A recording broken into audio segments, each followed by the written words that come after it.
So let's get to Steve Leisman, who is with one of the potential Fed picks, who seem to have gotten more popular as time has been going by. And even before he was mentioned, we had talked about him and talking about cuts way before that. Chris Waller. Hi, Steve. Yes, we had Joe, and I am joined by Fed Governor Chris Waller, who, because he's right here, he's my pick right now. Which, thanks for joining us, Governor Waller. I want to start off with what is among the most interesting things in the market right now, which is what's happening with the bond market. And you have these the 30-year yield inching up towards 5%.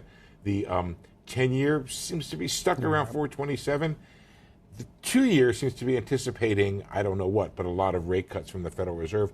Give me your view of what's happening, particularly on the long end, and how you think about that.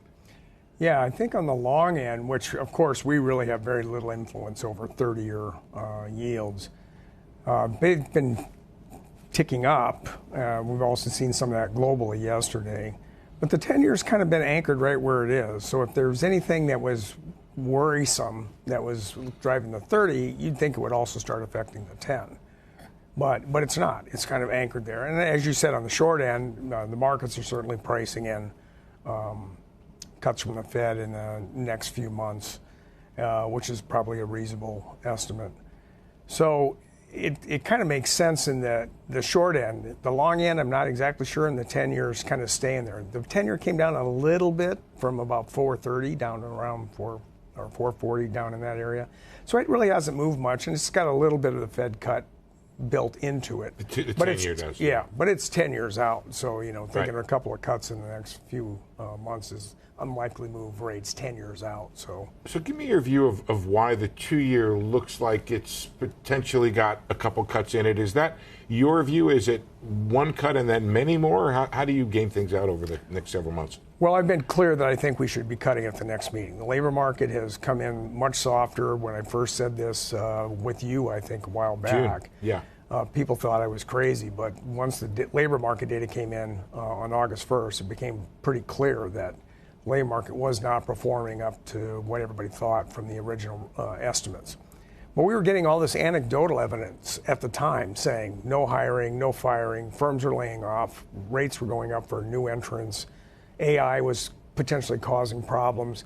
So all that software, ADP had big negative numbers, so all that data didn't seem to match up with what the BLS was putting out. And that's kind of where I felt like the BLS numbers have got to be off in some way. And then we found out in August that they really were. So I think because of that, and you want to get ahead of having the labor market go down, because usually when the labor market turns bad, it turns bad fast in a non-linear fashion. It doesn't just kind of creep up.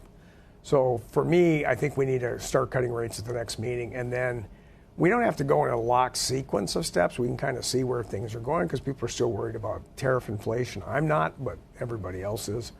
So I would say over the next 3 to 6 months, we could see multiple cuts coming in. Whether it's like every meeting, we'll have to wait and see what the data says. And where are we headed, in your opinion? Do you have a view of neutral, of where you'd like to get to, or do you need to even be below neutral?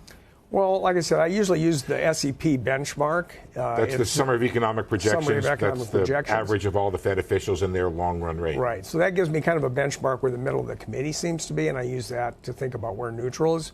Could be higher, could be lower. You have people all over the map on this. So, but if you take 3%, you're about 125, 150 basis points above that. And if tariff inflation looks like it's going to be temporary and it's a one-time level effect, which I think, inflation expectations are anchored, and the labor market's really weakening. So our dual mandate says worry about employment and inflation, look through the inflation, worry about the employment, start cutting. Let me give you what I think is a textbook argument against what you're saying, and you tell me where I'm wrong with the textbook. You have a target at 2%, your inflation number is at 3%, and some people argue going higher. If you cut now, are you saying we are not really going for that target of 2% anymore? Are you undermining your target and your anchoring of inflation expectations? No, and I think that's where people mistake what do you mean by looking through. You know that you're going to have this surge of inflation from the tariffs in the short run, but it's not going to cause long-run inflation. So the whole idea of looking through it is to say, yeah, we know we're going to have this blip of inflation, but it's not permanent. And so why, for a one-time level effect, you want to start, say, raising rates and damaging the labor market, the housing market, and everything else when you know in, say, 6 months it'll stop? So that's the classic view of what it means to look through is, yes, it is going up, but that's what looking through means. You're looking through saying 6 months, 7 months out, it's not going to be going up. It'll be starting to move much closer to our target of 2%. So it's not about letting inflation go. You're just looking through, and that's the critical part. It's very hard for people to think about what that means. But I'm looking through saying inflation 6, 7 months from now is going to start moving back closer to our 2% target.